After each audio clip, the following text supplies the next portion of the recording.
Hey guys, Sean here. Just a quick one today.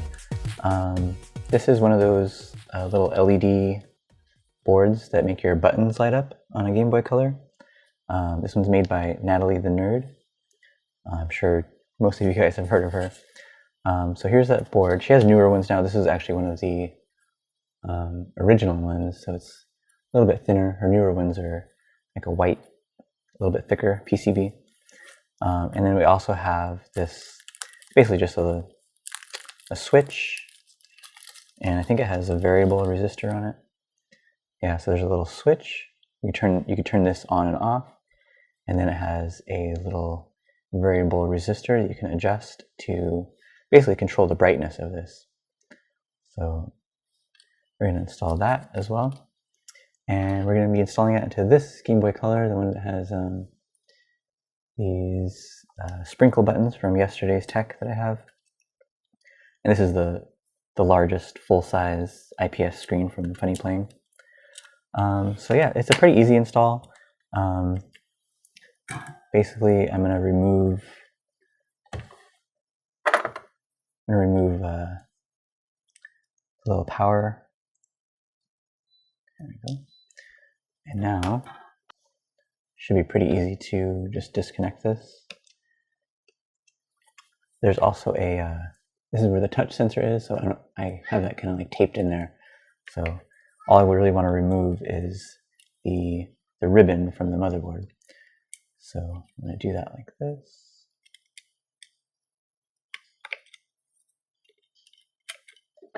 Yeah, so there's the motherboard. I'm going to set that aside.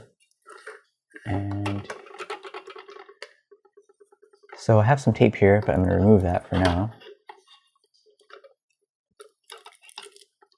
Just set that aside. And basically this is going to go just right on top here, and it's going to connect to the ground and the 5-volt on the cartridge reader.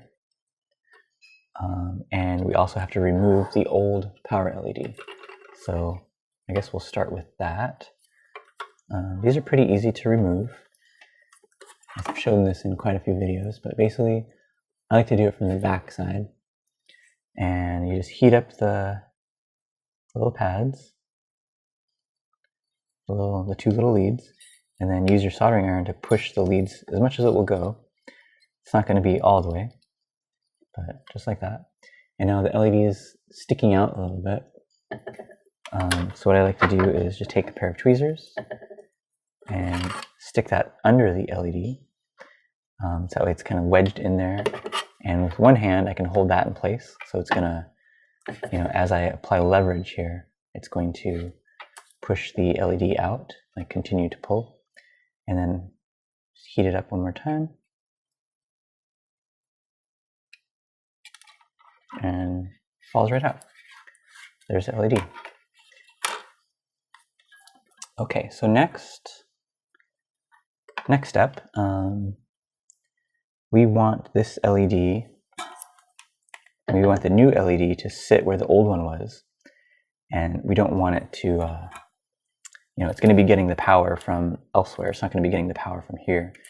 So we want to basically protect this area from the back here on this. So I'm going to take this here, some of our Kapton tape, and basically just cover up where the old LED was. Pretty easy.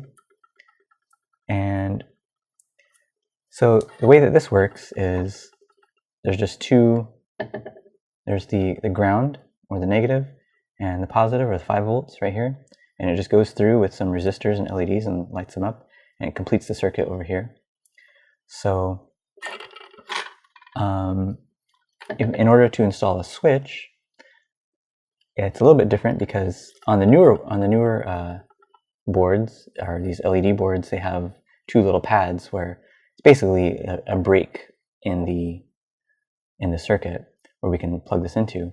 That doesn't exist, so we basically just have to solder a wire to the 5 volt and solder a wire to the 5 volt on here, and then put a piece of tape in between. So it's basically making our own little break in the circuit. So let's get some wire. Okay, so I'm going to take a little bit of black wire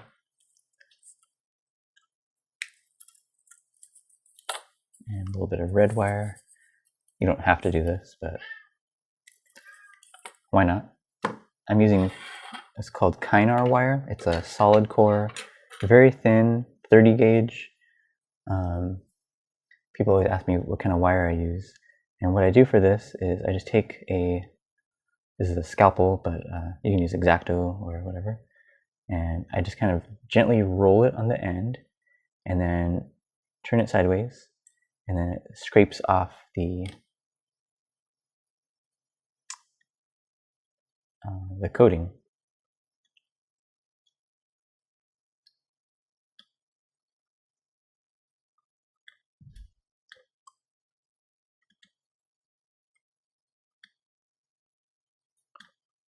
It's a little bit tricky, but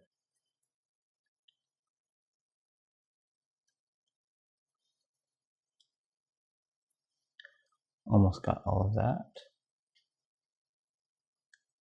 There we go. So that's one side. And I don't know how long this is going to be needed to be yet, so I'm just going to leave it long. So we got those two ready to go. I'm going to, I found this little like silicone sheet. So if you don't want to get out your big like silicone mat, it's just nice to have like a little one.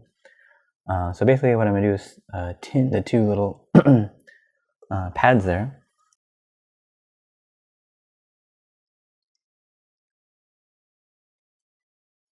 Okay. And I'm not sure where the best place to put the switch is yet. I think it could actually come out like through the battery area like this and just kind of sit in here somewhere, which might be okay. This is going to have to go around and like onto the front here like this. So maybe I'll just leave it long and just like, you know, if there's this much left over, just kind of push the wires in there. That should be fine. I'm not too bothered by that. So again, I'm gonna, trim off the ends of these. And it's pretty hard to tin these wires because they're so small. So now for this, I'm gonna go ahead and attach one wire here first. So there might be enough solder there, but can't hurt to add just a tiny bit more. So it really doesn't matter which one you do. The switch is just a break in the connection, so there's no polarity. So there we go. That's one side. So now let's tin this 5-volt connection right here. We'll get that heated up. Good amount of solder there. And we're going to attach this other side to where that is. I guess we could do that in place. So I'm going to take some of this Kapton tape and put it right over this. So because we don't want this making a connection with that. So we have a break. And now I guess we can go ahead and what's the best way to do that? Okay, that should be on top there. So let's just line this up. Probably should have tinned the ground pad here first, but there might be enough solder there already. I can just grab some real quick. There, I have some on my soldering iron. Not the greatest way to solder there, but just to get that in place, to tack it down. I can always go back and add more.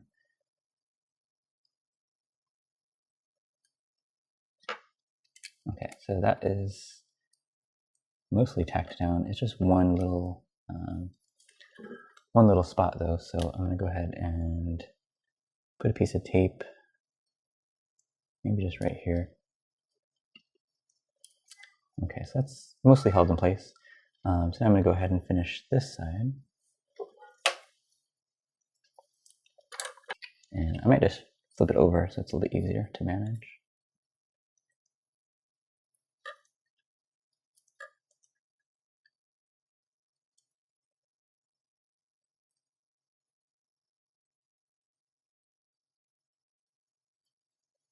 Okay, looks good. So yeah, so now let's go back and let's add a little bit more solder to that ground pad there.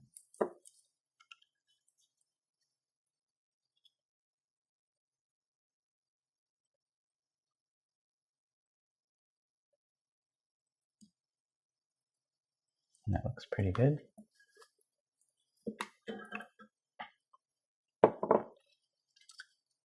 Okay, I'm gonna get some more Kapton tape. I'm mainly just taping this down so it, really stays in place nicely. And maybe I'll use a couple smaller pieces. There's a screw hole right there. But if we put one down here, it might work okay. I'm not using a transparent shell, so I'm not too worried about, lots of extra Kapton tape. Okay, let's really get that one down there. Okay, so that looks good to me. Let's go ahead and put this back in. Oh yeah, where's scoops through here, this up.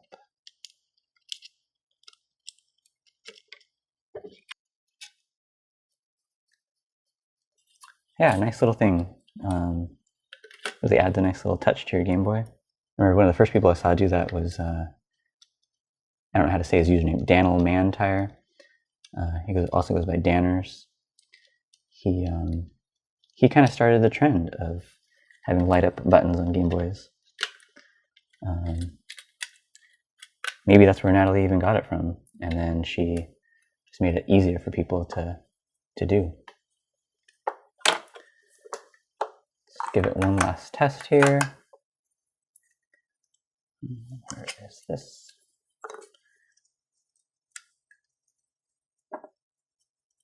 Okay, so there that is. Let's make it brighter. There we go.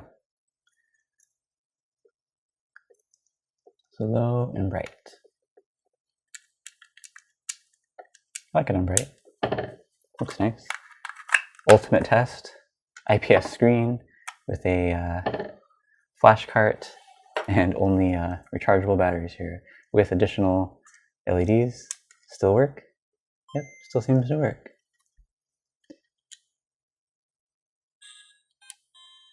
Alright, so here's a little bit of the game that I'm working on.